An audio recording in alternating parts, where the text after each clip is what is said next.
Hey, Dr. Josh here. I want to welcome you to my Elevate Your Health series. Something that I just thought of here in the last 24 hours. This is going to be session number one, and something that I thought here in the last 24 hours, just on an inspiration this weekend. So, my clinic at the basement gym in St. Charles hosted Juji Mufu for the day on a seminar, and he talked all about his flexibility and his regiment and what he does. And I found it amazing. I found it inspiring, just because the physique of this man, the bodybuilding physique of this man, and the flexibility that he possesses was just it was phenomenal. And he can get himself into the splits, and then he can he can weightlift in the splits. And he showed and talked about how he did it. And he also shared some of his tips and tricks as far as what he does to maintain his flexibility. Now, as a practitioner,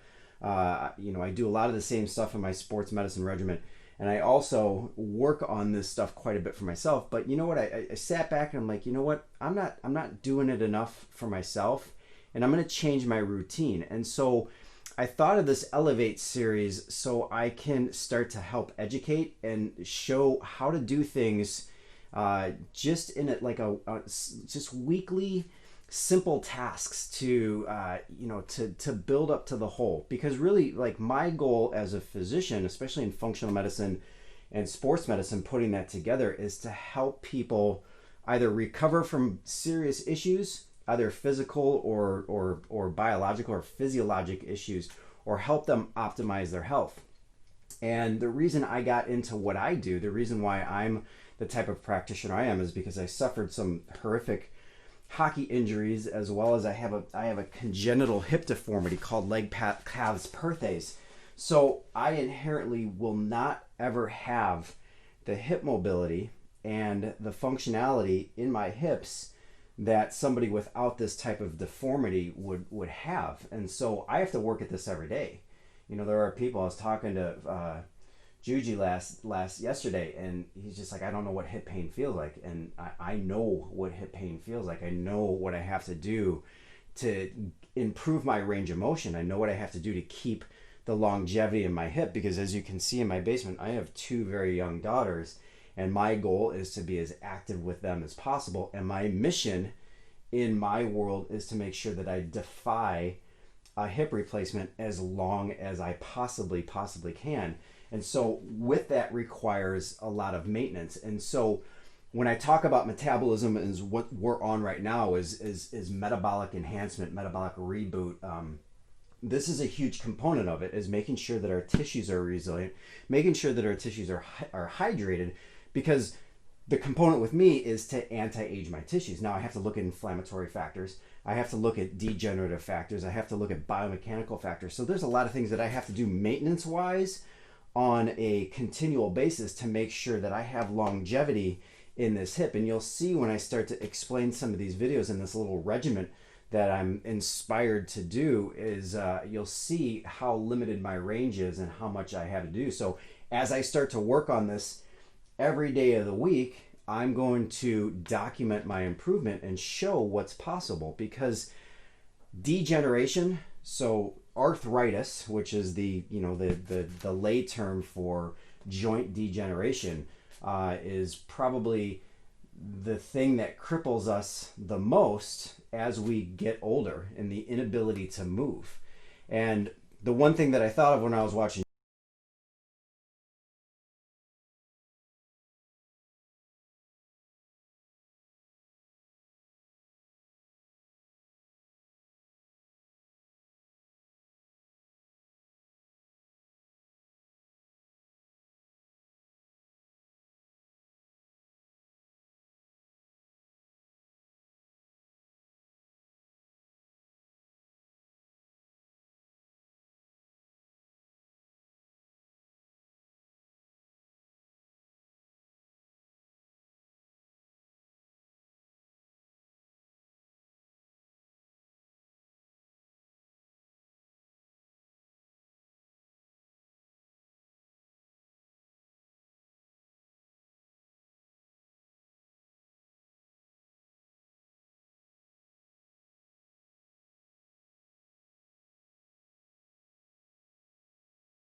neck, below the neck, and in between the shoulder blades. That's the thoracic spine. And it has its biomechanics. It has a little bit of flexion, a little bit of extension, and a lot of rotation. It's designed to be very mobile because the neck is designed to be very stable, and so is the low back when I talk about the hips. So the first thing that I want to talk about is how to use a foam roller in that area. So we can roll out the back with the foam roller just to get some of the fascia and get some of the spinal muscles. But then the other one is to increase your, what you would call your thoracic extension, because you want to open all that up. Why? We sit all day. We have a lifestyle now that we're very, very kyphotic. We're very hunched over. We're on our computers. We're on our phone. We sit like this. I'm guilty of it sitting at the dinner table. If I'm looking at my phone, that I get into that position. I sit now more than I used to because I'm not seeing the volume of athletes being up and down and all over the place with them on the mats. So thoracic extension is extremely important. And so it's going to help increase blood flow to the head. It's going to help increase your network, your fascial network of tissues to get blood flow and fluids moving through the core of your body. All right. One thing that I'll always talk about when I do talk about my, my core concepts is that we have 4 movement centers. We have our 2 shoulders and we have our 2 hips, and everything in between is our core. And our core is created in a situation where these stability muscles are designed and anticipate motion, so they fire sequentially to hold us in place. And that's what our core is. And in another Elevate session, in another education session, I'll teach you about how the core actually is optimally trained, as well as how it fires and how you can do simple things to activate your core muscles versus just a whole bunch of sit-ups and isometric plank holds. So for another time, so thoracic extension. We're going to get up on this foam roller. Now, this is the rolling of the foam roller, and I'm going to caution you not to get down into your lumbar spine with that foam roller. But what we want to do here is we want to be able to extend, we want to pull and protract those scaps. So we want to pull those all the way forward, let your head go back, okay? Because everyone with text neck is always going to be like this, so we want to be back like that. And we just want to bend back safely over the foam roller. And so that's going to ignite extension of the thoracic spine. All right, the next one here is I have 2 tennis balls wrapped in duct tape. So I call this a peanut. And the peanut is excellent for all that segmental extension and trigger point work in our spine. So what we want to do with this is we want to start at our low spine. So for females, it's going to be around the bottom of your bra strap.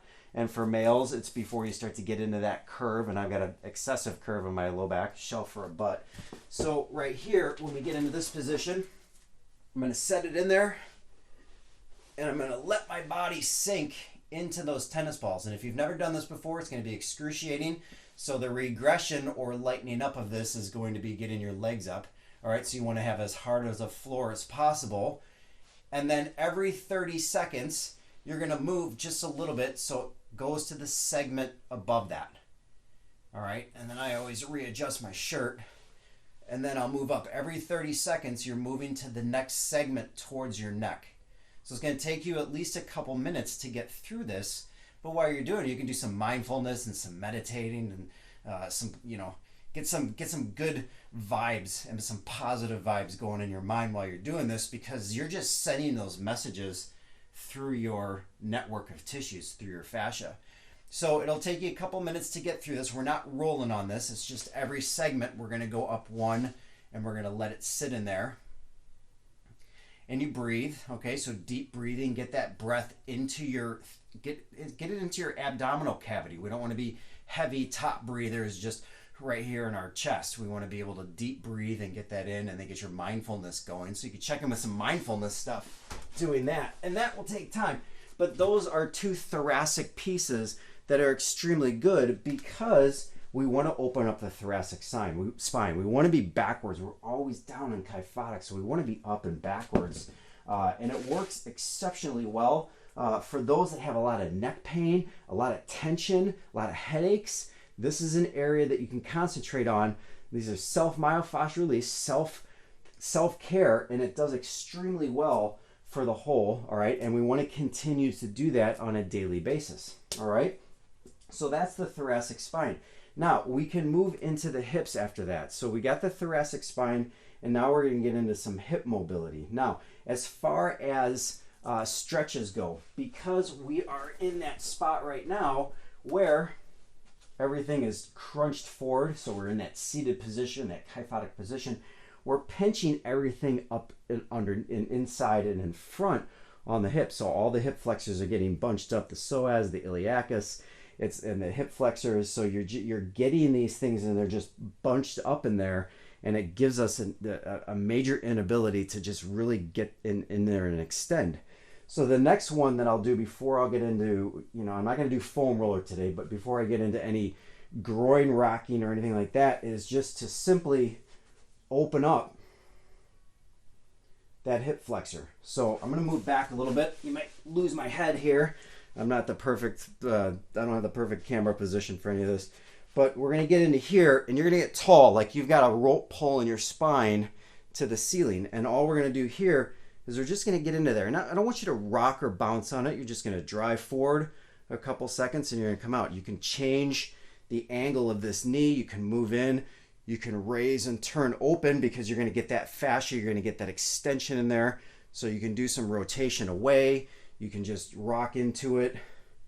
Change your foot patterns. So you can play with that. You want to do maybe 10 2-second holds on both sides. So we'll move into that. And then I'll get into the other one, and I'm just mobilizing there. I'm turning open. I'm just getting some things in here that I'm opening up that cavity. And this is even before I get my day started. This is even before I sit. So that's the second one. So we've got thoracic, and then we've got that. I like to get into my hip and my groin, my deep socket rotation.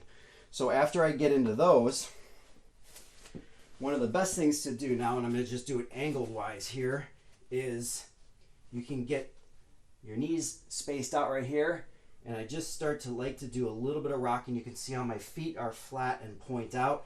This is my, as I call it, tabletop position right here. So I'm just going to start to rock here, and this hurts me right here, and I'm going to say that just because I just don't have genetically great hip flexibility, but it's something that I know I need to work on because I don't want a hip replacement, right? And so we want to just get that and start that opening, and hopefully here when I redo this, as consistent as I'm going to be, in 6 to 8 weeks, there's a whole heck of a lot of improvement there. So this is the first one. You can even go down on your forearms and start rocking. And I'll just do this for myself for 30 seconds or so, just to get that groin tissue opened up a little bit, get the fluids in there, which are going to drive nutrients into there, and it's going to just help mobilize that a little bit, all right? And again, one thing that I learned yesterday, especially just reiterating from somebody who lives this on a daily basis because of what he can do, is that we don't want to force things. So if you can't get into a position, if you can't do something under your own power, don't force it, all right? And then we work on regressions. I'm not going to talk about regressions in this, but we're going to work on regressions once we get to these breakout sessions. So after that, and I'll do some rocking there. One thing that I put with that is then the movement centers of the shoulders. So we're in position here, all right, and right here. And then what I'm going to do is I'm going to reach behind. And again, if you can't do this, then don't do it, all right? But I'm going to go here, and then I'm going to rotate up above my head. So this is the shoulder movement center. And I'm going to do 10 of these.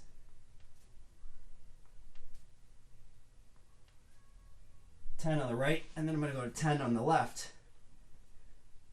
And I'm really getting blood flow and mobility, and I'm turning on my frame because I'm supporting myself in this position.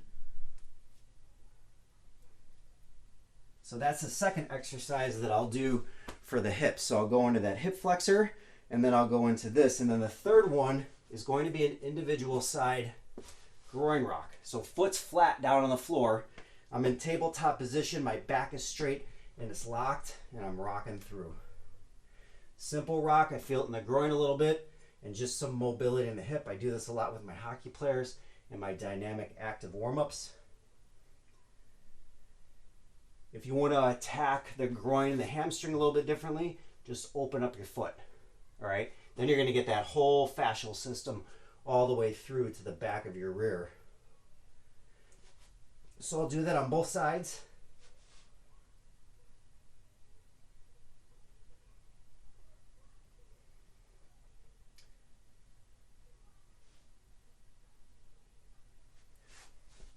And so right now I'm activated.